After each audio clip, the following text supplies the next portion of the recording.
Bismillahirrahmanirrahim. Assalamualaikum warahmatullahi wabarakatuh.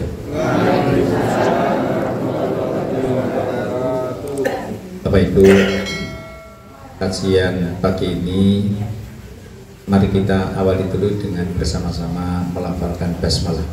Bismillahirrahmanirrahim. Alhamdulillah, alhamdulillahilladzi arsala rasulahu bil huda wa dinil haq liyudhhirahu 'ala dini kulli wa kafa billahi syahida.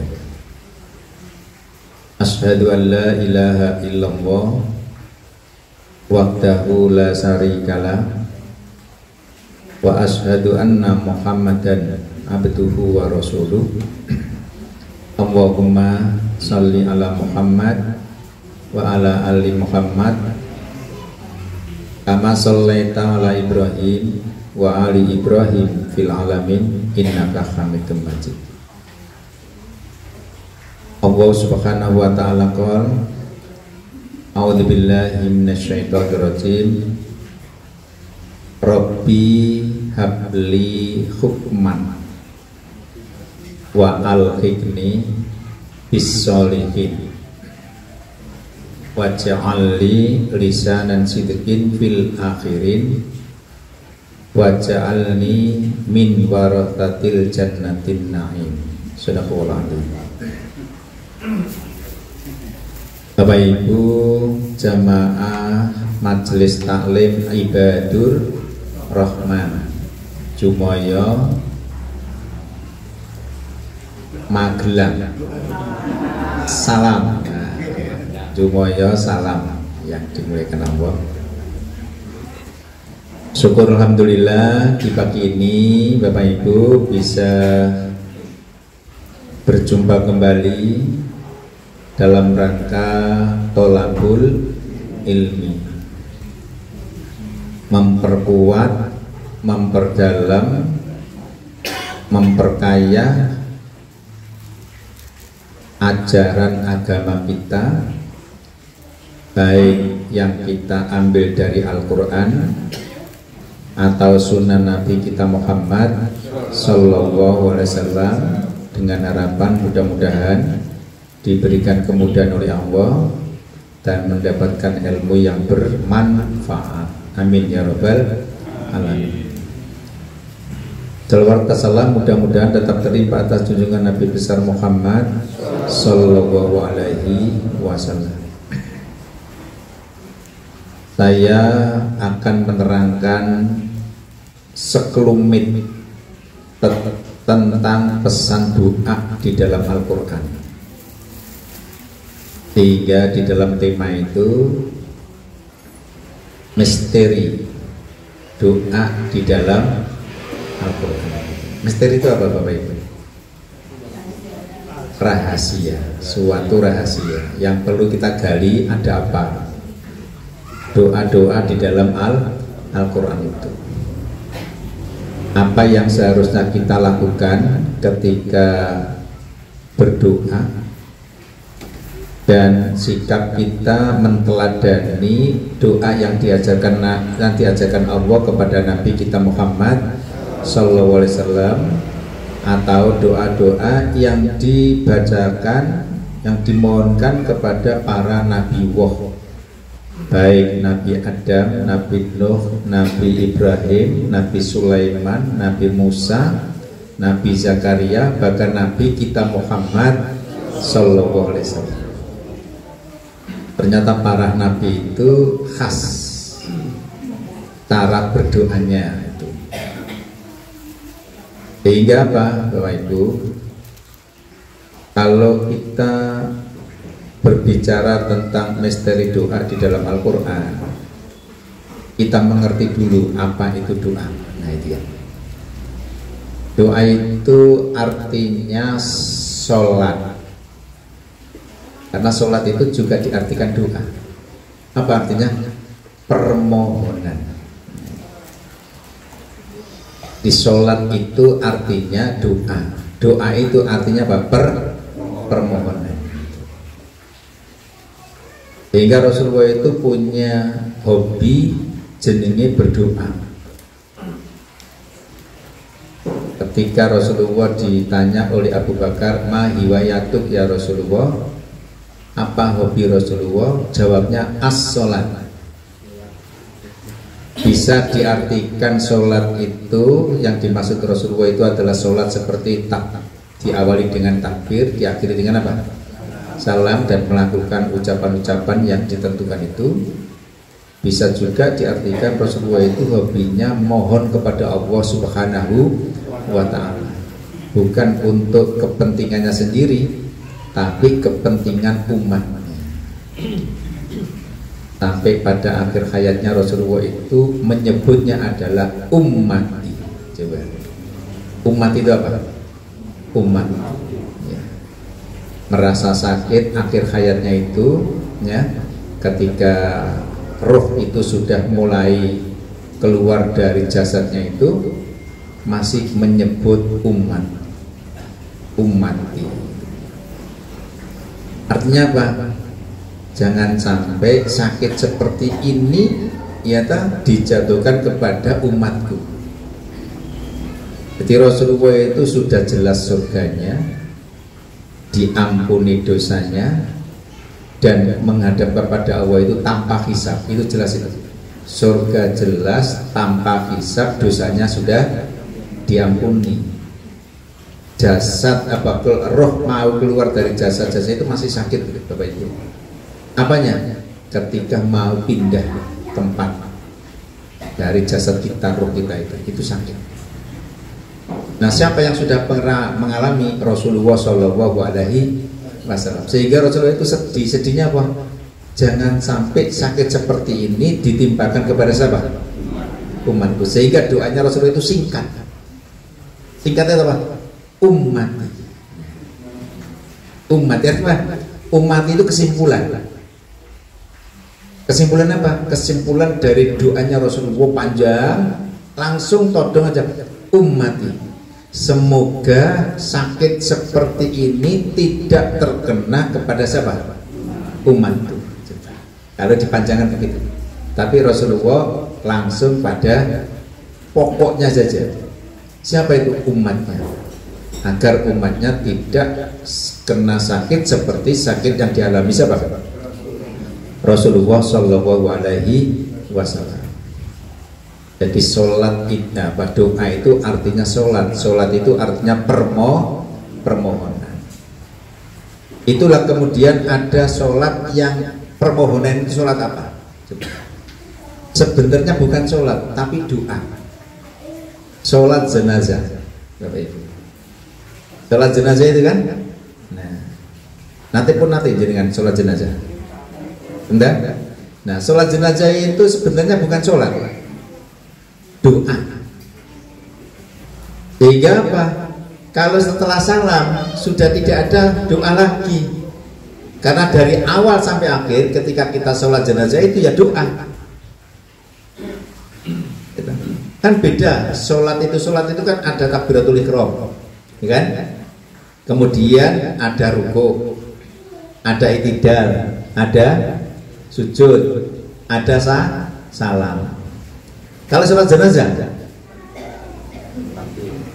dengan takbir pertama itu, nah kemudian diakhiri dengan apa?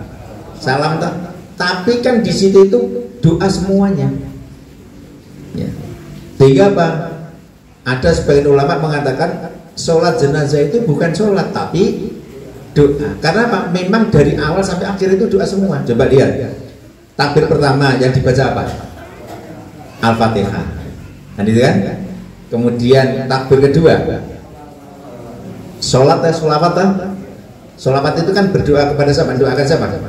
Nabi kita, Allahumma sholli ala Muhammad, berikan keselamatan Muhammad.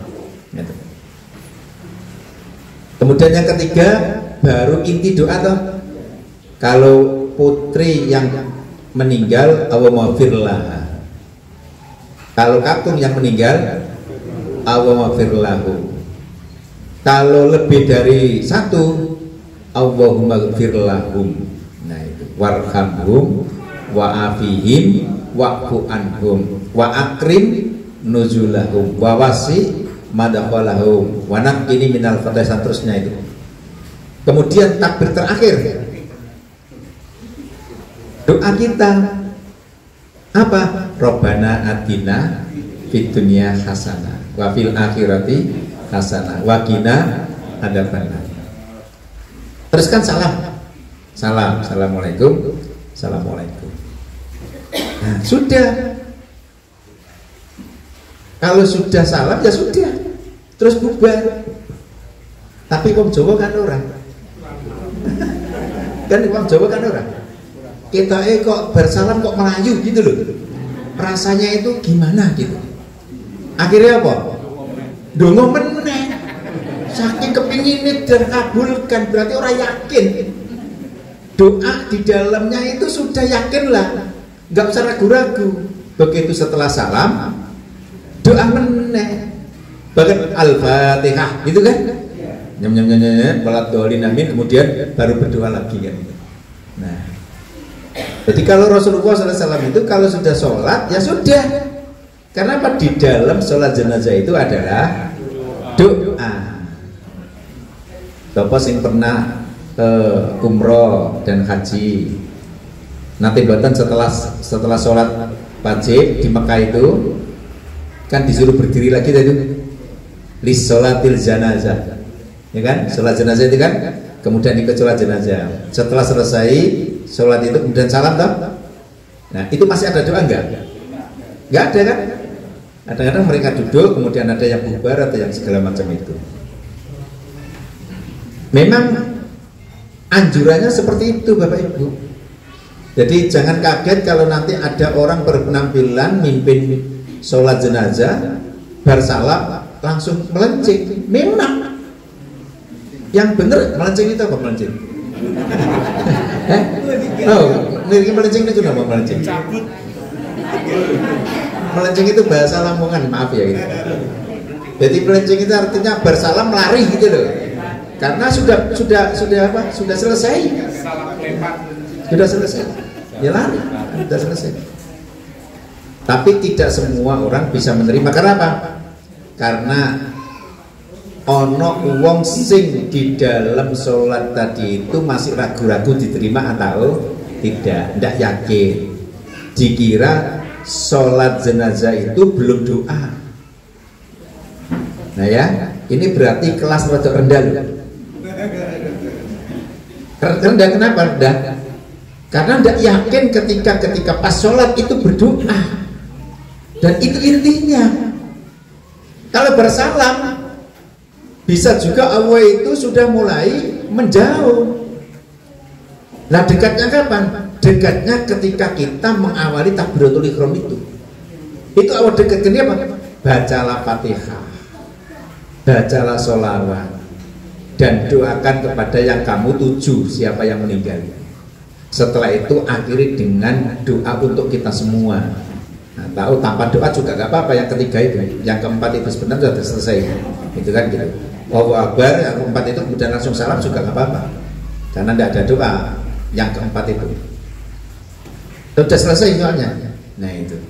Tapi kan diantara kita kadang-kadang belum apa? Mantap. Kalau setelah salam itu langsung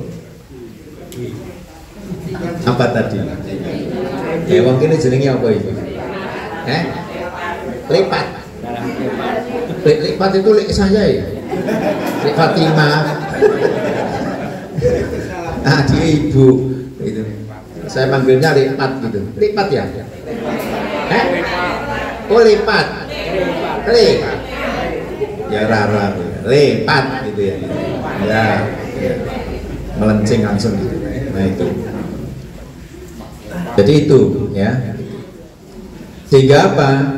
Bapak Ibu, kalau kita melihat menganalisis redaksi Al-Qur'an, rata-rata para yang diajarkan oleh Allah, para nabi dan rasul itu ketika berdoa itu ada waktu ada tempat dan waktunya, tidak sembarangan.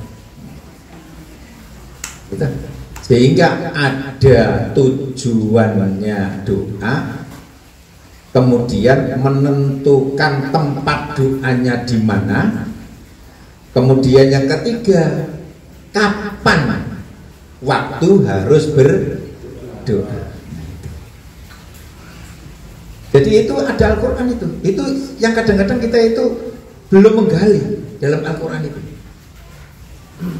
Seperti begini, satu misal ya Bapak Ibu, hubungannya dengan tempat. Quran selalu menampilkan tempat doanya Maryam itu di mana? Ayo. Mihrab, ya kan? Fil mihrab, kepada bapaknya Maryam namanya siapa? Ali Imran. Adiknya Ali Imran jenenge siapa? Zakaria. Ali Imran duwe anak wedok jenenge siapa? Maria. Ya toh? Kemudian Maryam melok bapake atau melok Pak Lie? Pak Lie jenenge siapa? Zakaria. Tinggal di mana? Alam. Susah-susah gitu. Ya tinggal di salutan tempat rumah. Rumahnya siapa? Rumahnya Zakaria.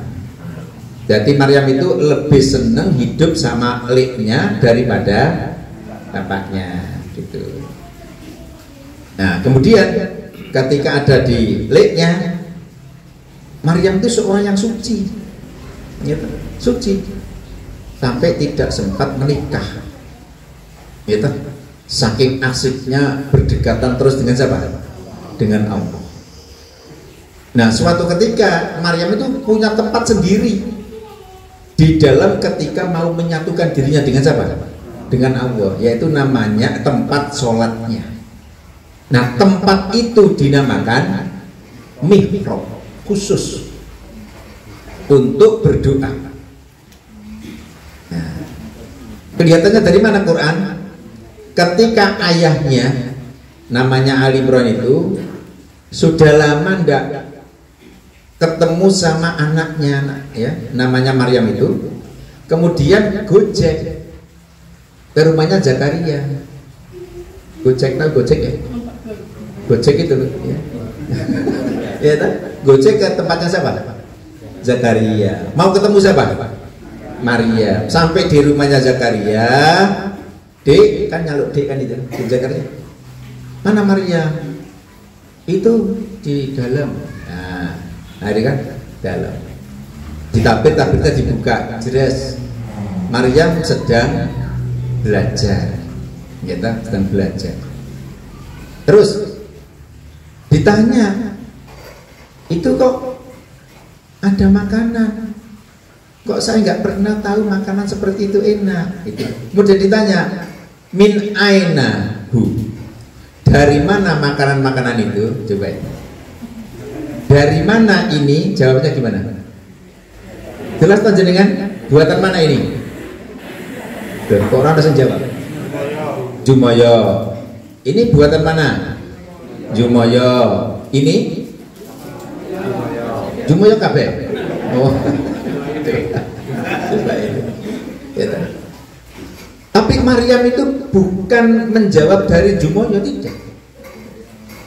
Tapi makanan-makanan di sampingnya itu ternyata sudah biasa. Zakaria ini, Maryam itu menjawabnya huwa min indillah. Makanan di samping saya itu Bapak, itu dari sisi Allah. Rahasianya kenapa? Dari sisi Allah. Beliau itu punya tempat tersendiri, cara untuk menyatu dengan Allah. Tempat itu dipakai berulang-ulang. Sehingga apa?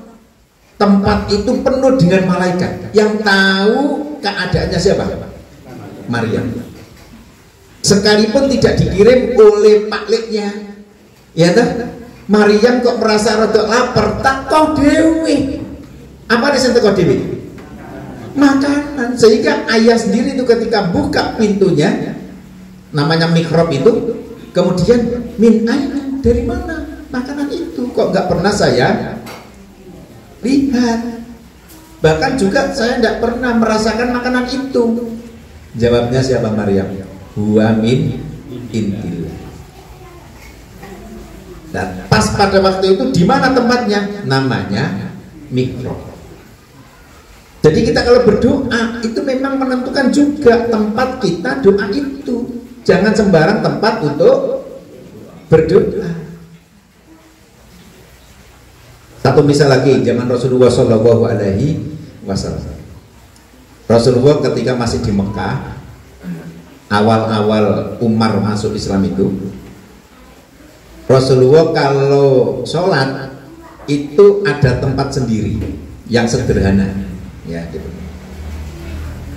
Nah kemudian di belakangnya para sahabat-sahabat berbulan-bulan begitu. Kemudian Umar itu cerdas. Mosok tempatnya Rasulullah sholat kok koyok gitu.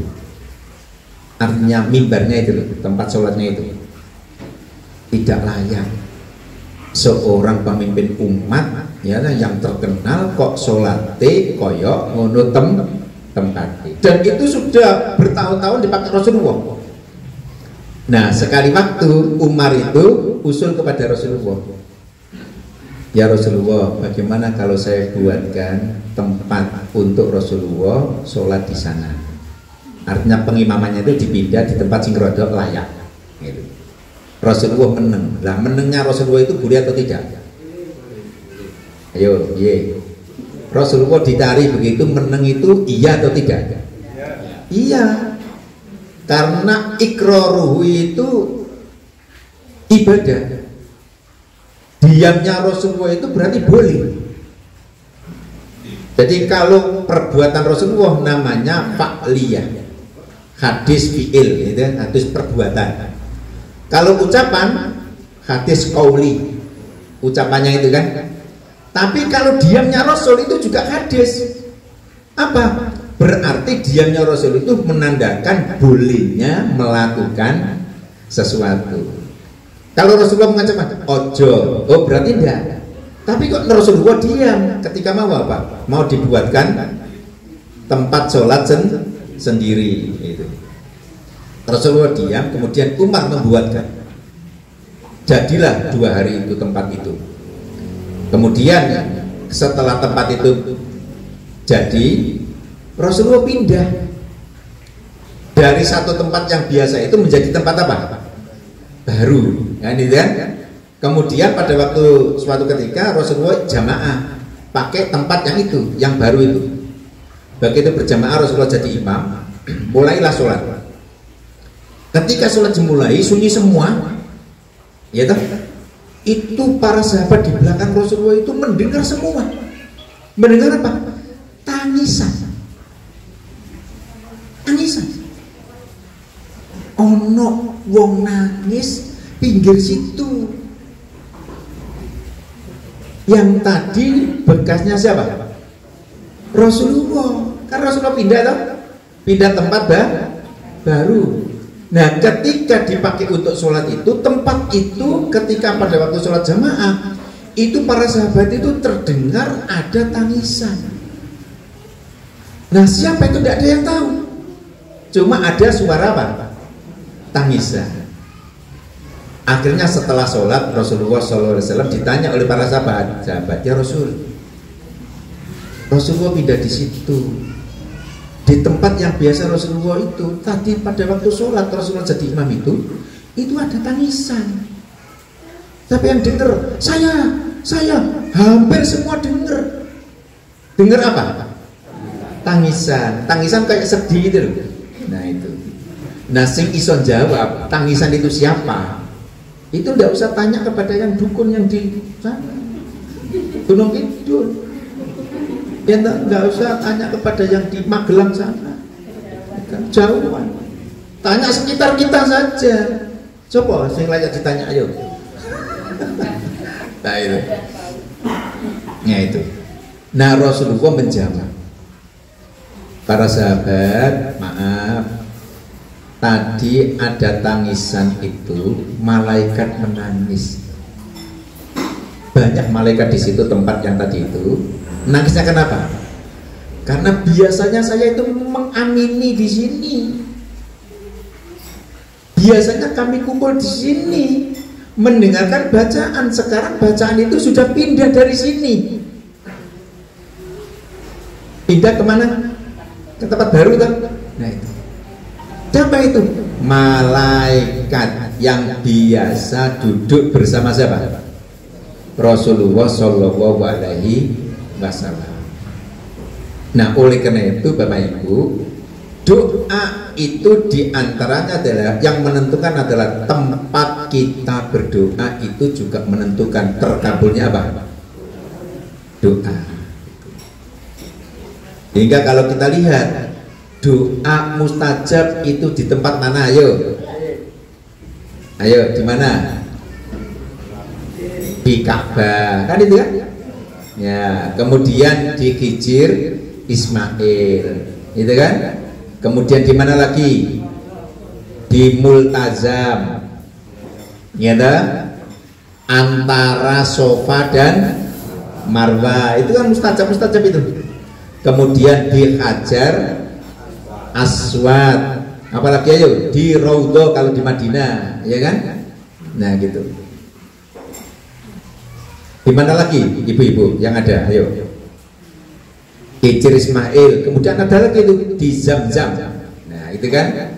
Bahkan ketika kalian setelah tawaf itu kemudian sholat 2 rakaat menghadap ke Ka'bah yang sebelahnya Multazam itu, kamu berdoa, ya toh? Kemudian kamu nanti itu sebelum sa'i itu ngambil air kan? Air putih itu kan? Jangan yang dingin deh ya, mesti sakit kalau yang dingin. Karena pas pada waktu itu adalah sampai itu minumlah air putih namanya Zam-Zam. Nah di situ jenengan itu mustajab. Di samping airnya juga tempatnya itu. Juga begitu Rasulullah pernah begini, tempat yang mustajab itu juga namanya mihrab, yang biasa jenengan tempatnya apa? Ibadah.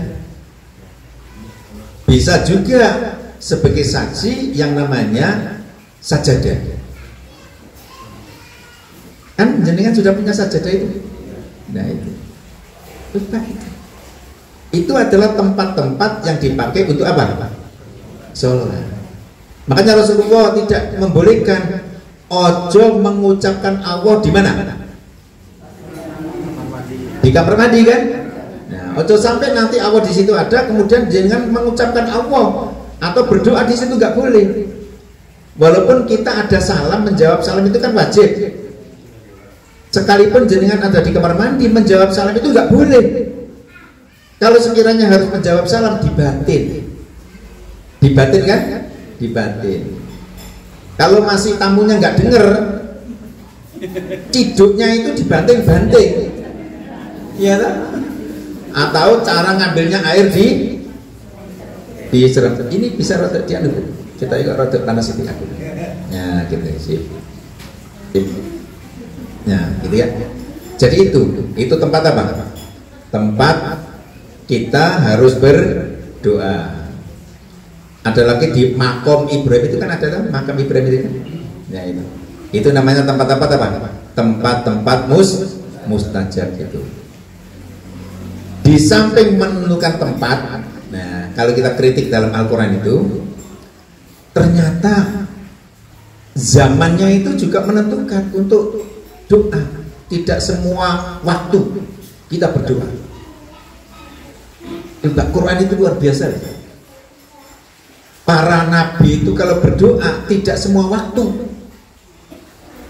Jika ditiru Nabi kita Muhammad Shallallahu Alaihi Wasallam, ada begini Rasulullah itu, doalah ketika awal turun hujan. Kan ada itu.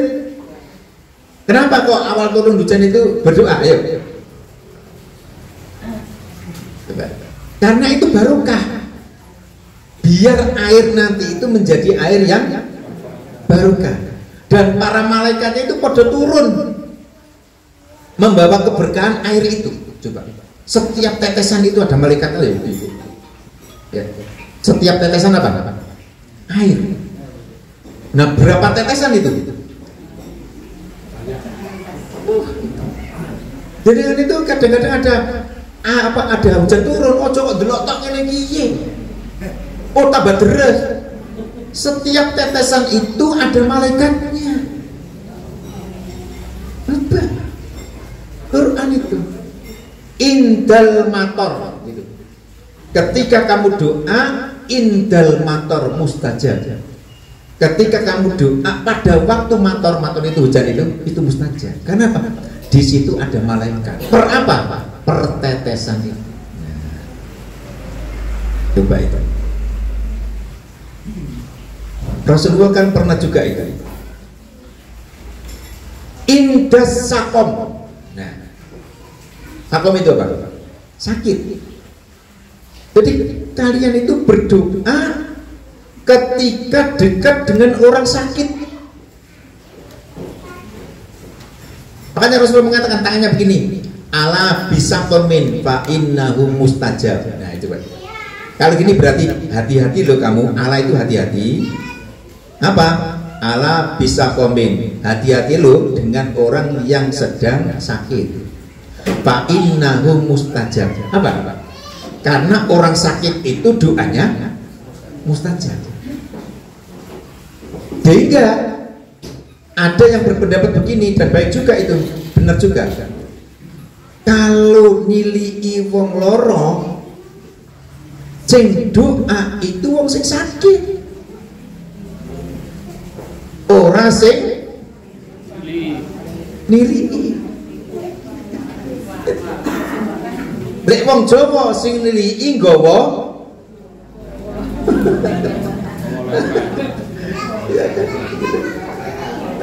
sing sakit meneng baik. Nah itu. Karena apa? Orang yang sedang sakit itu sedang dekat dengan Allah. Ya Pak ya? Bukan kok yang tidak sakit jauh dari Allah. Tetap dekat kalau orang itu mukmin. Tapi lebih dekat Allah kepada orang yang sedang diuji daripada orang yang tidak diuji. Makanya Rasul mengatakan ala bisa pemin fa innahu mustajab. Hati-hati loh kamu dengan orang yang sedang sakit. Karena apa? Orang yang sedang sakit itu mustajab. Mustajab itu apa? Langsung terkabulkan doanya. Kenapa? Karena Allah itu dekat dengannya. Itulah kemudian dikembangkan oleh orang para tasawuf itu, orang yang suci itu, sufi itu, sufi tingkat tinggi itu. Mereka itu kalau jalan-jalan kesandung, jenengan kalau kesandung apa yang kita ucapkan? Innalillah, astagfirullah. Kalau dulu apa nih? Yang kita sandungi itu kan, kalau batu malah ono sing bocah sing rada nakal itu batune diambil terus dilempar kurang. Nah itu tandanya orang tahu melu ngaji. Sing ngaji itu ketika kesandung alhamdulillah. Alhamdulillah. Gitu. Gitu. Orang sufi loh ini. Orang sufi itu ketika kesandung itu bukan astagfirullah, alhamdulillah. Nah ketika dia kok bunyi alhamdulillah, kenapa ya Mbah? Karena saya sedang didekati Allah. Jadi orang kesandung itu dekat dengan Allah. Karena diuji kan? Diuji alhamdulillah. Semakin kuat ujiannya, semakin tangguh. Coba jenengan saya tanya, ning kene ana apa ora wong dodolan ember sing disunggi kok lho. Wonten. Biasane warnane apa embere? Kulo sampeyan kok ngerti. Hitam ta? Ana sing disunggi, ana sing dicekel, ya kan? Dicekel itu diapake? Kok podo karo Mino? Sing dicekel itu dibanting-banting toh? Dibanting sampai banting meneh. Toh banting meneh. RT 12 banting meneh. RT 11 dibanting meneh. Cek opo kok dibanting bareng? Yuk. Wong dodol kok malah embere dibanting. Kenapa kok dibanting? Anti pecah. Menandakan sing dibanting ki ora pecah. Berarti tertanda apa? Embere ini kuat. Beda karo dodol embere manteng wae ning kono ora dibanting-banting. Bisa juga cepat pecah karena belum teruji. Yang sudah teruji itu sudah dibanting-banting kuwi. Sampai berkali-kali dibanting orang. Nah, Allah itu juga begitu. Iman kuat itu ketika orang itu sedang diuji oleh Allah. Diuji, ya. Bahasa orang dodolan apa? Ember tadi itu dibanting. Semakin besar ujiannya, orang itu semakin kuat imannya. Gitu. Ojo semakin diuji semakin resah, semakin lemah. Nah ini berarti tidak kuat. Nah gitu. Ojo tuku itu mesti pecah sebelum meneng. Gitu kan? Kenapa? Lagi dengan iki pecah. Jenengan beli nggak kalau pecah? Oh, sampai wis pinter saiki. Gitu. Jadi ujian Allah itu jangan sampai kita itu resah. Karena apa? Allah itu sudah memperkirakan kapasitas jenengan itu. Allah memberi itu sudah sawwa wa qaddar. Sawwa itu sudah sempurna, qaddara itu sudah diperkirakan sedemikian rupa sehingga orang itu pasti kuat. Jenengan nanti maca surat Al-A'la derek. Sabbihis marabbikal a'la. Kemudian alladzi khalaqa fasawwa. Kemudian yang ketiga walladzi qaddara fahada. Coba itu.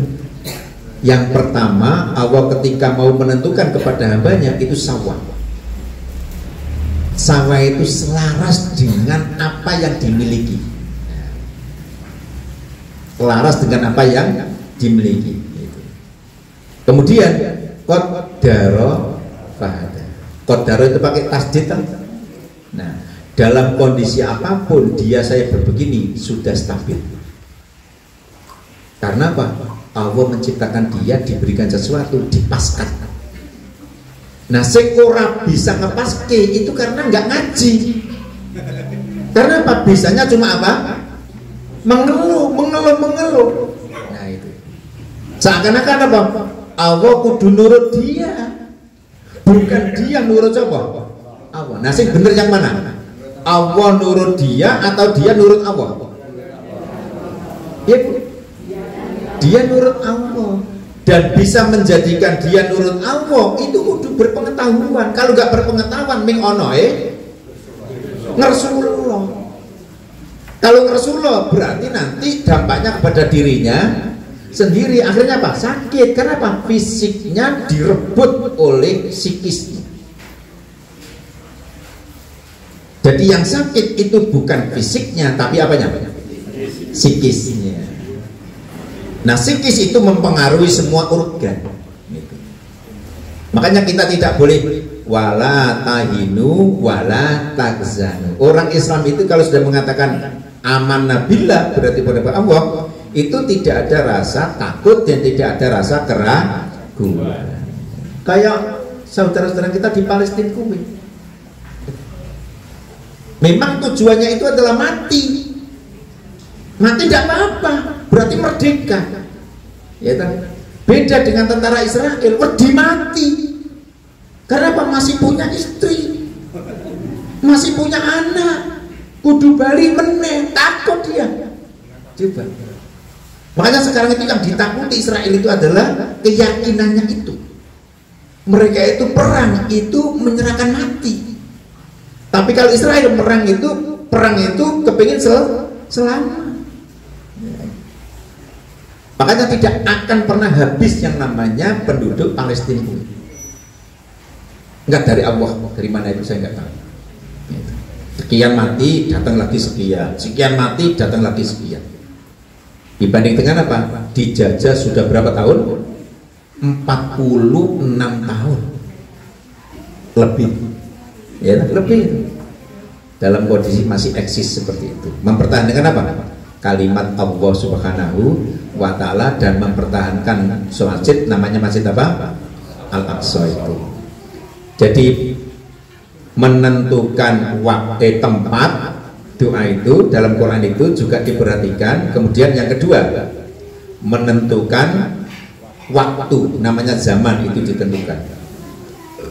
Ada lagi kalau jenengan dengar, doa mustajab itu adalah pada waktu. Nah, pada waktu itu kan berarti kan waktu itu menunggu di antara dua azan. Nah, azan dan qomat itu kan di antara dua azan itu. Nah, ketika itu jenengan jangan santai, berdoalah ketika kamu menunggu qomat itu. Ojo koyok wong rada kidul ngono kuwi, ado ngono kuwi. Menunggu qomat malah ngobrol. Menunggu qomat malah dolanan apa? Nah, kan begitu kesannya sekarang di masjid. Ya, semakin lama datangnya imam, semakin asik. Karena apa? Delok grup SMP.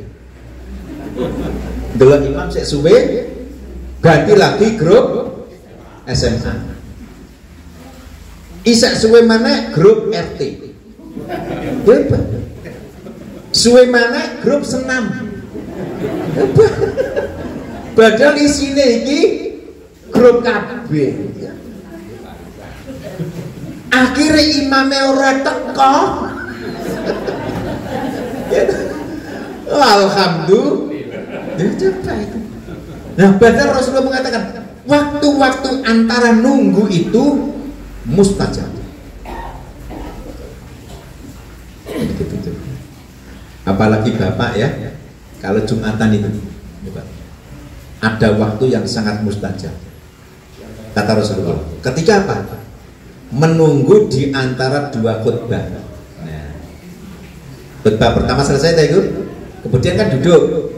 Duduk itu kan kesempatan sebentar, imamnya apa khotibnya itu berhenti sebentar itu. Nah, itu mustajab kata Rasulullah Shallallahu Alaihi Wasallam. Malaikatnya sedang serius itu. Minta apa kamu? Nah, gitu. Ada lagi mustajab itu. Indas sujud. Indah sujud. Ketika kamu dalam kondisi sujud, itu mustajab. Mustajab Bapak itu. Cuma kita harus bisa menempatkan. Ojo sampai jadi imam kemudian sujud ditambah dengan doa sehingga rodok suwe. Aku orang ngerasain ini dulu ya. Saya di mana itu? Perbatasan tempel atau mana itu, sholat di situ. Saya flu. Ikut sholat di situ. Begitu sujud terakhir suwi lah meler gitu. Ternyata kebiasaan di situ ada begitu, sujud terakhir rodok suwi lah. Saya nggak tahu, saya pokoknya yang penting adzan, saya maju, saya sholat, kemudian saya ikut. Begitu mau salam sujud terakhir itu suwi. Nah saya itu masih aku rambutan gue. Coba sampai menghampiri atas, kemudian saya ngambil apa? Sapu tangan, kemudian tak gini. Udah nggak apa-apa, karena terpaksa ya. Kalau sholat bersama-sama lebih baik nggak usah lama-lama, ideal saja biasanya. Tapi kalau sholat sendiri silakan. Mau berdoa, doa itu diletakkan pada waktu sujud tidak apa-apa. Tapi kalau bisa sujud terakhir. Syukur lagi kalau ditempatkan sholat sunnah, bukan sholat wajib. Nah itu, biar sholatnya wajib itu orsinil, seperti sholat Rasulullah Shallallahu Alaihi Wasallam. Tapi Rasul kan mengatakan dalam hadis, aktirud doa fis sujud, perbanyailah kamu mohon kepada Allah doa itu ketika kamu dalam kondisi apa? Sujud. Tapi diartikan, ojo langsung ditelan. Pada waktu sujud itu sujud apa? Soalnya pada waktu sujud itu ada sujud waktu sholat, ada sujud di luar sholat. Nah di luar sholat juga begitu. Kita mau berdoa, sujud dulu. Berarti ini kan sujudnya di luar sholat. Bisa diartikan begitu. Karena apa? Saya mau ngambil mustajabnya. Apa? Pada waktu kita sujud. Berarti kita sujud itu la haula wala quwata illa billah, yang adanya Allah, kita rendah. Nah ketika kita merendahkan diri, hanya agungnya, yang agung adalah Allah, itulah kamu ketika sujud dan berdoalah begitu. Rasulullah kan sering kalau mau ada hajat itu kan begini, doanya Robbi inni dolamtu nafsi faghfirli fa innahu la yaghfirud dunuba illa anta. Nah hajatnya di dalam hatinya, jangan diucapkan. Atau sebelumnya punya hajat, kemudian berdoa. Doanya ketika apa? Sujud. Robbi inni dolamtu nafsi faghfirli dzambi fa innahu la yaghfirud dunuba illa anta. Nah, kemudian terlintas di sini hajatnya. Apa saja? Itu ibu-ibu ya, artinya apa? Bapak-bapak, menentukan waktu itu juga diperhitungkan ketika kita dalam kondisi apa? Doa itu. Jadi ada juga doa itu indal gulam. Nah, coba Rasulullah itu, mintalah doa kamu kepada anak yang masih suci itu, yang kecil itu. Mereka kan masih suci, masih fitrah itu. Nah, kalau bisa kamu minta doa kepada mereka itu. Cuma kan jarang kita. Yang ada cuma kita ngajari toh. Kepada siapa? Anak itu kan. Tapi kita kadang-kadang tidak minta kepada dia. Dia yang berdoa, kita yang mengamini. Coba. Seperti doanya siapa? Doanya Ismail. Ketika ditinggal siapa? Ayahnya kemana? Ke Gunung Turisin bersama ibunya siapa? Hajar di mana? Di Mekah, di sekitar apa? Ka'bah itu. Kan ditinggal 40 hari itu kan? Nah itu. Apa yang diucapkan oleh siapa? Oleh Hajar itu untuk minta air itu bagian dari apa yang diucapkan siapa? Ismail. Apa ucapannya? Nangis. Nangisnya anak itu doa loh ibu-ibu. Jadi kan nanti melahirkan. Nanti itu bayinya nangis atau menang? Nangis. Nangisnya bayi itu doa. Doanya apa? Alhamdulillah wa syukurillah. Nah, kalau juga itu Robbi auzi'ni an askura nikmatakallati an'amta alayya wa ala walidayya. Itu bahasa jenengan. Kalau bahasa bayi nangis. Karena bahasa bayi itu bisanya cuma nangis. Tapi jangan mengira kalau bayi nangis itu tanpa doa. Itu doa. Cuma jenengan nggak ngerti tangisan apa doanya bayi. Cuma ngertinya apa?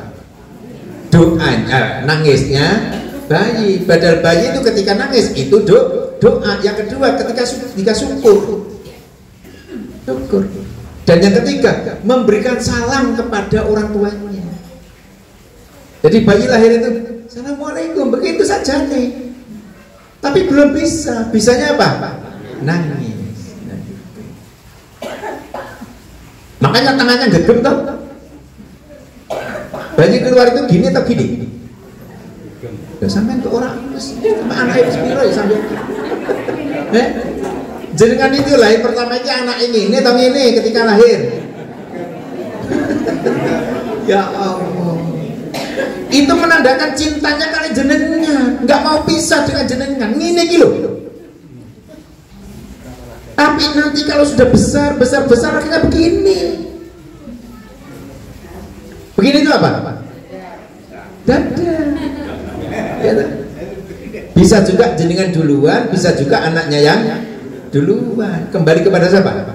Kepada Allah. Kembali kepada Allah masih gini, berarti ada kelainan. Coba jenengan melihat orang yang meninggal, rata-rata semua melepas tangannya, tidak ada yang dibawa. Itu lambang apa? Kita itu tidak selamanya akan begini, tapi sekali waktu kita harus buka. Itu artinya apa? Semua kita lepas, kita kembali kepada Allah. Nah, jadi bayi lahir itu begini, cenderungnya cinta kepada Allah, kepada orang tua. Ketika sudah mepet, habis ajalnya, habis umurnya, mulai apa? Nah, makanya jenengan kalau bisa mau orang meninggal itu lihat. Gak ada satupun orang mau meninggal itu kemudian, nah berarti itu jin-jinan. Orang jin-jinan gak ada yang begini, mesti begini. Makanya kalau ada orang yang kemasukan jin, cepat tangannya diobak, diginikan, jangan boleh begini. Ini kalau gini kandil terus. Sama Anas Al-Falaq, ayat kursi. Nah itu pasti gini nanti, takut dia. Nah kalau masih begini, wah berarti dia ingin kandil terus. Nah, itu namanya apa? Waktu kita berdoa itu ada waktunya. Ada lagi satu lagi itu indas sahur. Waktu di dalam Al-Quran untuk berdoa itu Allah menentukan adalah indas sahur, waktu-waktu kita sahur. Nah, bahasa Quran itu bukan sahur ya, sahur. Jadi kalau ada orang kok sahur, berarti orang melu ngaji. Kan biasa gitu, sahur. Nah itu, oh berarti itu orang ngaji. Nah yang benar gimana? Sahur. Karena Quran wabil asharihum yastaghfirun. Ya, surat Al-Dariyat ayat 21 itu. Apa? Hamba-hamba Allah yang setia, bahkan kasusnya itu sebagian besar penduduk surga itu membiasakan berdoa. Doanya apa? Istighfar. Pada waktu apa? Nah, ashar, jamak dari sahur, waktu sahur. Nah waktu sahur itu kapan? Sunahnya Rasul sepertiga akhir malam atau setengah jam sebelum adzan subuh. Itu sahur namanya. Jam 2 itu belum sahur, apalagi jam 1. Nah sunahnya sahur itu adalah ketika 15 menit sebelum adzan selesai atau 10 menit sebelum adzan selesai. Nah di sekitar itu setengah jam itu namanya apa? Waktu sahur. Karena apa? Ditemukan Rasulullah kalau setelah witir, kalau ada waktu, Rasulullah itu sering turunan. Turunan itu apa? Turunan itu layah. Kira-kira 10 menit sebelum adzan. Karena udah witir kan? Ya. Kalau Aisyah itu sedang datang bulan, selalu mendampingi Rasul kalau sholat malam di sebelahnya. Kadang-kadang tidur juga, kadang-kadang duduk. Ketika Rasulullah itu sudah selesai witir, tinggal 10 menit itu, menunggu adzannya Bilal itu, Rasulullah tiduran. Tidurannya Rasulullah kadang-kadang pakai tangan kanan yang dipakai untuk bantal.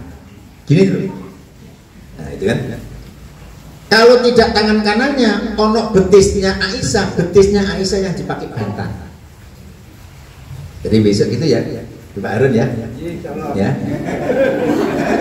Mana Bu Harun?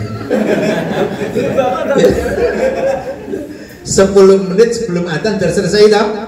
Lah ada ibunya di sebelahnya, betisnya dipakai untuk bantal. Itu sunnah Rasul.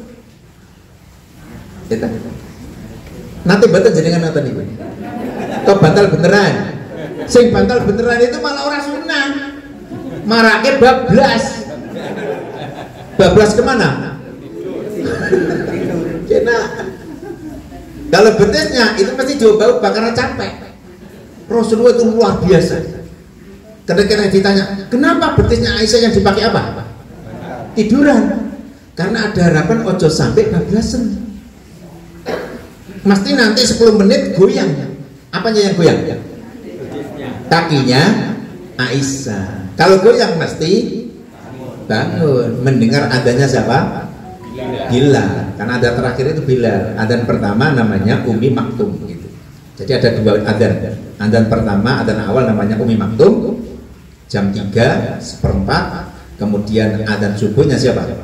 Bilal. Nah itu.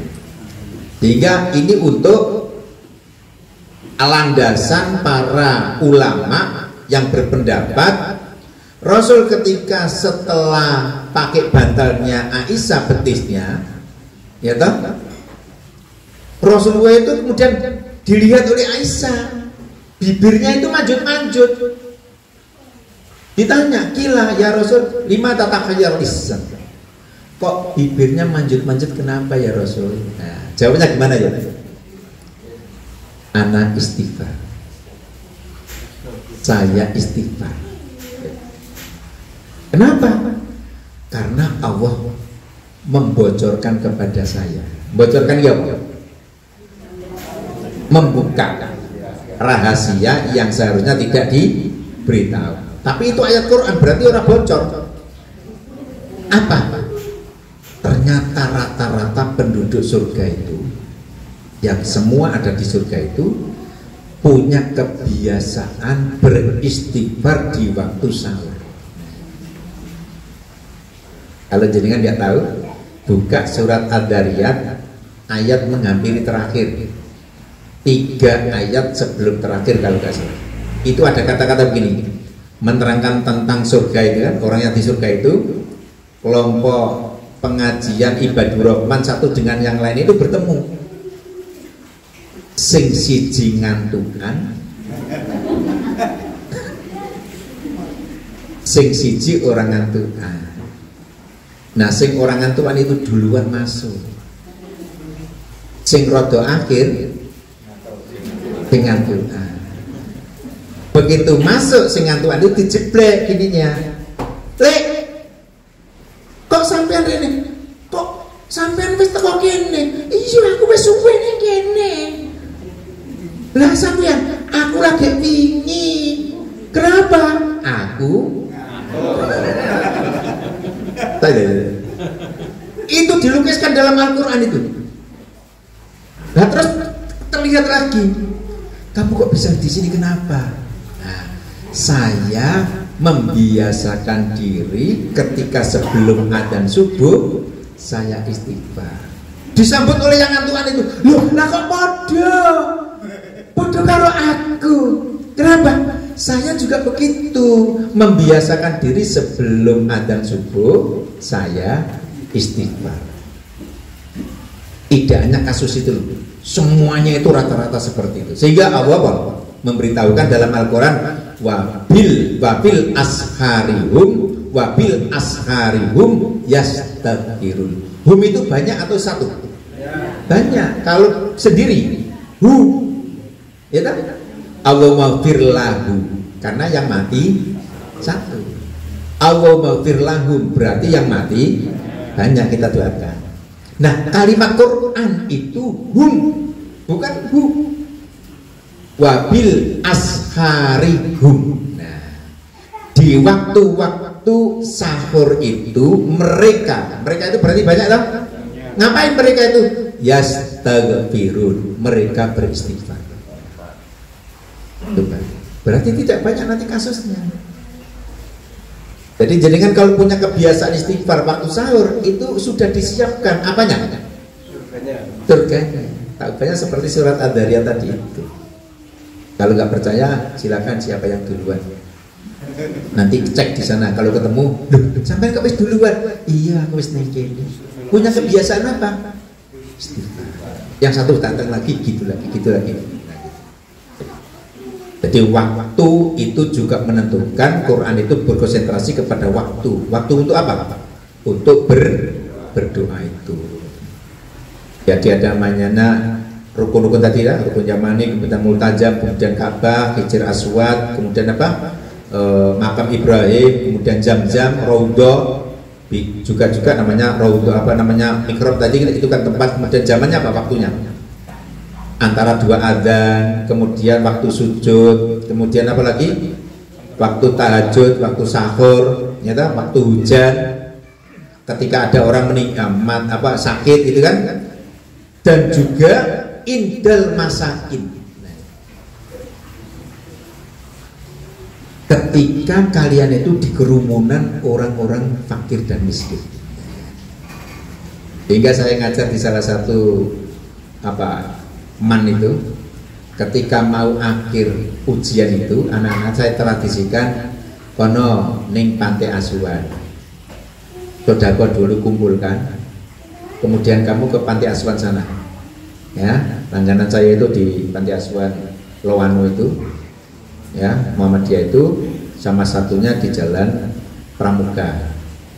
Ya, Bang. Asrama apa namanya? Pantai asuhan laki atau putri itu. Di situ. Untuk apa ke sana? Yang iuran tadi itu, sodako itu kumpulkan jadi satu, gitu. Kemudian kamu ke sana berikan kepada fakir miskin. Kamu minta doa. Kamu minta doa. Kenapa? Doa mereka itu mustajab. Berikan sendiri, jangan diwakilkan. Nah, itu. Sendiri. Jangan diwakilkan, berikan sendiri dan minta. Karena apa? Yang ditunggu malaikat itu kehadiran kamu di hadapan siapa? Anak miskin dan dia berdoa itu ada pada hadapan itu. Nah, itu namanya diperhatikan. Kemudian yang terakhir, sistematika di dalam berdoa itu diperhatikan dalam Al-Quran. Kaifiannya itu loh, caranya itu loh. Caranya saja ini ya. Ojo tukang berdoa nodong, nggak boleh. Nodong itu apa? Ujuk-ujuk, ujuk-ujuk jaluk. Nah itu. Mohon kepada Allah. Itu. Tapi apa pesan Al-Quran? Al-Madha. Puji dulu Tuhanmu. Apa puji itu? Memuji. Memuji itu apa? Ya Rahman, Ya Rahim. Kita itu sudah diajari surat Al-Fatihah itu. Surat Al-Fatihah itu sebenarnya latihan untuk cara berdoa. Sebelum berdoa, kamu kan diajari untuk memuji dulu toh. Alhamdulillahirabbil alamin. Kemudian apa? Ar-Rahmanir-Rahim. Terus Maliki Yaumiddin. Kemudian Iyyaka na'budu wa iyyaka nasta'in. Baru doa. Apa? Nah, itu kan doa itu. Ya Allah tunjukkan. Doanya itu di akhir. Kalau kita merujuk Rasulullah, muji dulu, kemudian ikutkan saya ikut nimbrung. Berarti apa itu? Sholawat. Ya tak? Ya Rahman, Ya Rahim. Gitu kan? Lah wong Jawa biasanya itu mbocok Al-Fatihah. Ketika mau doa itu kan Al-Fatihah dulu biasanya Al-Fatihah. Nah itu kan. Itu saja nih cara berdoa, muji dulu. Ya tak? Muji kemudian bersolawat, baru inti doanya. Alhamdulillah hamdan katsiran thayyiban mubarakan fi. Ya kan, kemudian Allahumma sholli ala Muhammad. Terus kemudian apa karepmu? Karena Nabi sudah di situ. Kemudian doanya. Rabbana dolamna anfusana fa ilam taghfir lana. Nah, di situ itu Allah datang, Rasulullah datang, baru ada kebutuhan kita. Nah, itu. Makanya Makanya Rasulullah itu menganjurkan dalam ayatnya begini, innallaha wa malaikatahu yusholluna 'alan nabi ya ayyuhalladzina amanu apa? Shollu kama Shollu alaihi wasallimu taslim. Coba itu. Jadi kamu itu sertakan sebenarnya sholawat di situ itu sertakan. Sertakan apa? Nabi itu nimbrung dalam sholatmu. Hadirkan Nabi itu di tempatmu. Nah itu orang termulia kan? Gitu.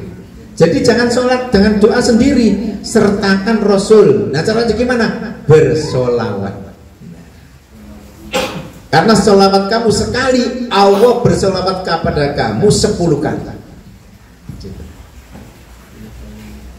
Jadi ketika berdoa gitu kan, memuji dulu kepada Allah. Setelah memuji, bersolawat. Setelah bersolawat apa? Baru doanya. Jangan berdoa sistem nodong, langsung tos gitu. Nah, tak jane aku nggak suka itu. Orang apa-apa langsung. Nah gitu. Puji dulu santunnya kan itu. Nah gitu. Itu namanya cara kita berdoa yang dirahasiakan Al-Quran. Sehingga kita tahu apa maksud Al-Quran itu menampilkan doa-doa itu kan gitu. Rata-rata para Rasulullah, para Nabi di dalam Al-Quran itu sistemnya seperti itu. Walaupun syariahnya berbeda, tapi intinya itu adalah pujian dulu. Pujian dulu. Kemudian baru berdoa kepada Allah, ya kan? Kalau kita adalah sholawat kepada Nabi kita Muhammad Sallallahu Alaihi Wasallam itu.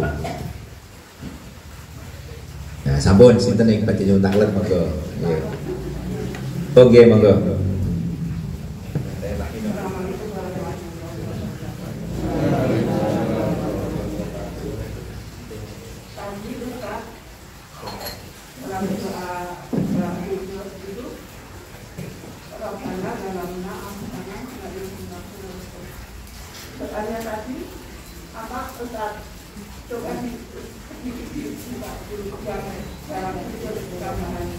Robbi ini dolam tu nafsi.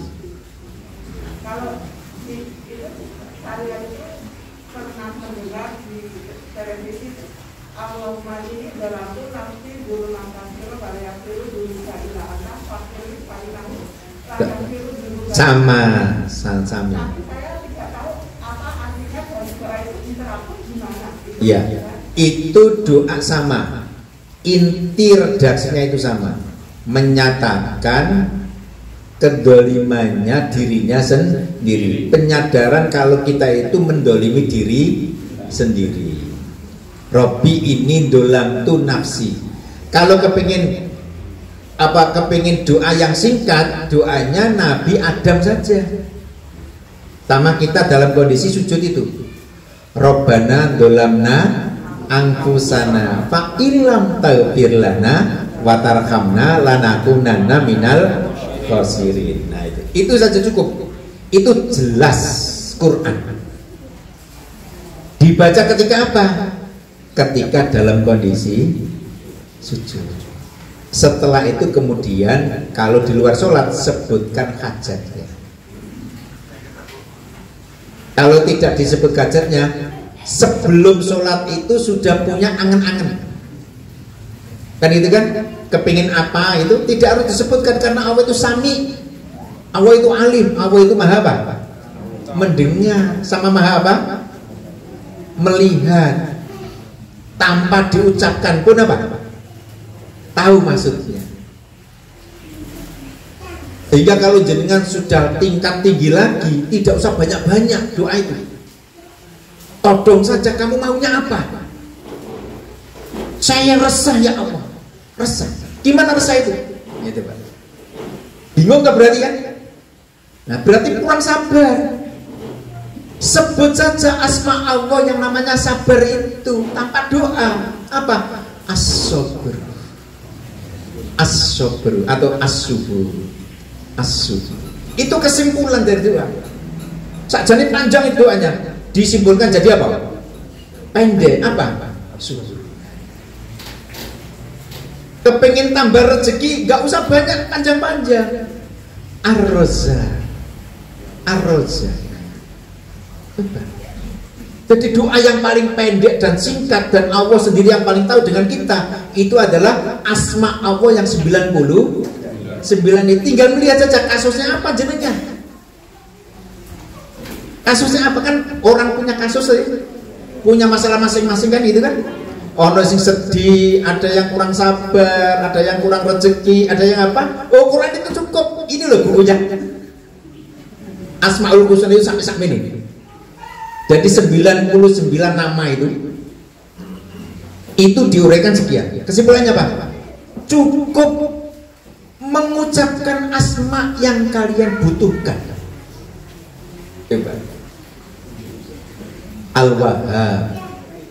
Al-Wahhab itu berarti apa ya? Minta segala sesuatu. Rabbana hablana min azwajina wa dzurriyyatina qurrata a'yun. Ya, coba. Apa itu yang dimaksud?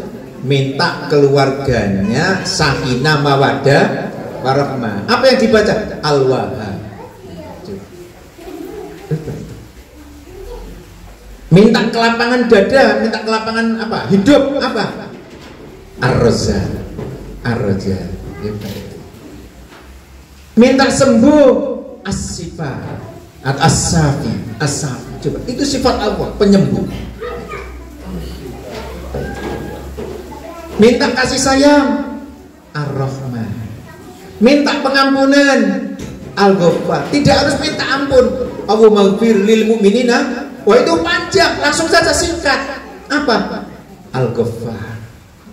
Al-Ghaffar. Nah, jenengan kalau bisa itu, wah, luar biasa. Aku nggak usah didikte banyak panjang. Cukup sebutkan apa? Asma yang jenengan tuju itu. Makanya Allah itu menyiapkan namanya berapa? 99. Setiap nama Allah itu adalah arti. Arti apa? Simbol setiap orang punya masalah apa? Sebut di situ. Aku sudah ngerti. Tinggal jenengan apa? Tinggal jenengan mencari, ya. Apa masalah yang jenengan hadapi? Hubungkan dengan nama-nama itu. Sebut saja nama itu. Allah sudah tahu maksudnya. Nah, itu. Karena Allah itu maha pintar, maha alim kan? Maha mengetahui apa yang ada di dalam mana? Dalam hati kita. Cuma apa?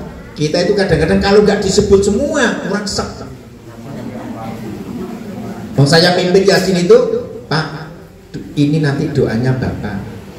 Itu tidak disebutkan. Aku ora diundang meneh. Gara-gara apa? Ono nama, wes di sini. Oh ya, nanti saya sebutkan nama ini. Tidak saya sebutkan nama itu. Saya cuma pakai Allahumma firlahu warhamhu. Hunya itu kan sama dengan nama itu. Ibunya, Pak, diulangi. Ngapa doanya kok tadi belum ada nama suami saya? Akhirnya saya doa lagi. Ya kan? Apa? Allahumma firlahu khususon. Nah, ngono kuwi. Baru mantep yang undang. Ya, baru dikai sangu kota telu ngono kuwi. Tadinya cuma 1.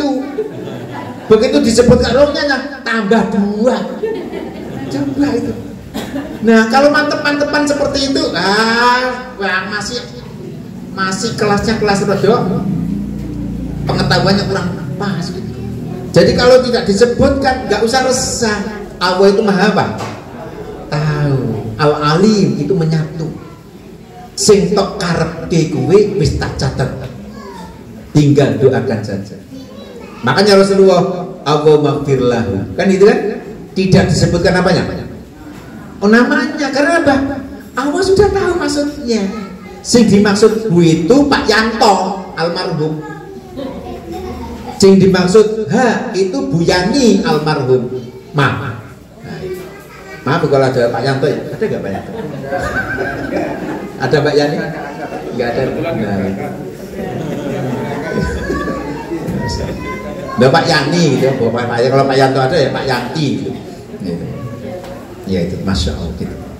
Jadi kita ngaji itu semakin paham gitu, semakin paham. Tidak harus bertele-tele tapi cukup. Nah tadi kebingungan itu ada doa begini, ada doa begini. Kalau ingin doa yang pendek dan biasa jenengan sebutkan, cukup doanya Nabi siapa? Ada. Sama intinya apa? Mendolimi diri kita sendiri dan minta ampun. Rabbana dolamna anfusana fa illam taghfir lana wa tarhamna lanakunanna minal khosirin. Nah, itu intinya apa? Minta ampun dan menyadari kedolimannya. Nah, itu. Ya seperti yang tadi saya sebutkan itu kan. Nah kalau kita melihat asar hadis, kemudian asar seperti apa doa-doanya para sahabat-sahabat itu banyak sekali. Itu para disebut-sebut itu kan gitu. Untuk memberi pemahaman kepada yang mendengarkan. Gitu. Seperti doanya Nabi, doanya Ali bin Abi Thalib itu kan asar atau bukan doa itu, bukan hadis toh. Apa itu? Allahumma ghfir li dzunub allati tahtikul isom. Allahumma ghfir li dzunub allati tungzilunikum. Itu sama saja itu. Ya Allah ampuni dosa-dosaku itu karena dosa itu yang menjadikan tabir. Nah, tabir doa kan itu kan yang menjadikan kita itu lemah, tidak ada penjaganya dan lain sebagainya banyak itu. Nah, itu. Nah, intinya sama. Jadi yang sudah diajarkan di dalam Al-Quran itu dibaca. Kalau terpaksa tidak bisa semua, ya kesimpulannya cuma satu. Doa satu jagat. Ada nggak orang yang tidak bisa? Bisa kabeh. Wah itu doanya tenan itu. Tinggal apa? Maksud jenengan itu apa? Apa tahu? Nah, tapi doanya pakai apa? Sabu jagat. Tapi yang termasuk jenengan adalah kasus yang jenengan hadapi. Nah itu. Karena merujuk kepada alim. Nah itu. Konten beli monggo, Bapak Ibu. Sudah sampai berapa, Pak Ahmad? 7:30. Ayo. Oh iya. Doa diulang 3 kali yang dimaksud diulang 3 kali. Sekali berdoa bacanya 3 kali atau ini jenengan itu ngaji itu dalam rangka keyakinan kita kepada Allah itu semakin kuat. Jadi doa sekali dengan 3 kali itu tergantung keyakinan. Makanya yakinlah ketika mau berdoa. Yakin apa? Allah mengabulkan. Yakin dulu kan? Makanya dibaca sekali saja, tapi kan yakin. Justru dibaca 3 kali itu kurang meyakinkan. Sekali tidak yakin, kedua kurang yakin, ketiga ketoke rada yakin. Nah ngono kuwi. Kaya ngene iki lho Ibu-ibu. Jenengan ngertos boten wonten yang salat takbiratul ihram. Kan ada yang berkali-kali kan? Wow. Allah. Allah. Nah, baru tinggal penyakit itu.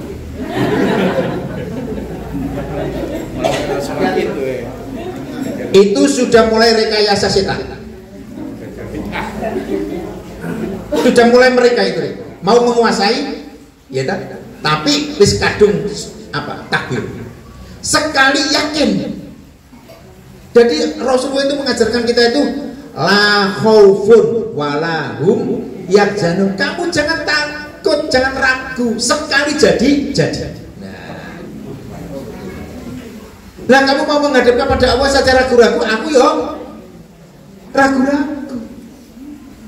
Kalau menghadap kepada Allah yakin, sehingga doa cukup sekali. Kenapa? Dengan keyakinan. Ojo sampai doa rodo ragu-ragu. Nah saya tadi contohkan ya, jangan diteruskan kalau begitu. Apa? Ketika mau takbir ragu lagi. Tuman loh itu nanti. Sampai besok itu seperti itu. Tapi kemudian dia menjustifikasi. Kalau begitu, kalau saya begitu itu semakin khusyuk. Ya, coba saja. Sekali saja ditahan. Khusyuk. Tapi kalau tidak bisa, kalau 3 kali baru kusuk, nah itu malah kan sudah dikuasai. Sudah dikuasai. Makanya jenengan atas.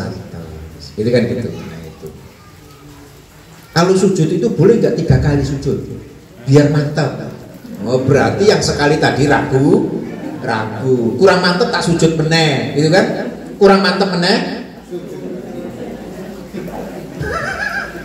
Nanti jenengan bisa berimbas yang lain-lain tuh.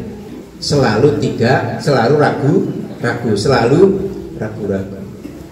Termasuk jenengan ketika wudhu itu loh. Wudhu gini kepingin gini. Orang pengen gini lagi. Nah itu sudah mulai diganggu oleh makhluk-makhluk yang tidak bertanggung jawab. Jangan, ya itu. Ampun nggih. Kita wis rada piye gitu loh jenengan. Nanti kalau lama-lama ini menjadi makro itu lebih baik ditinggalkan gitu kan.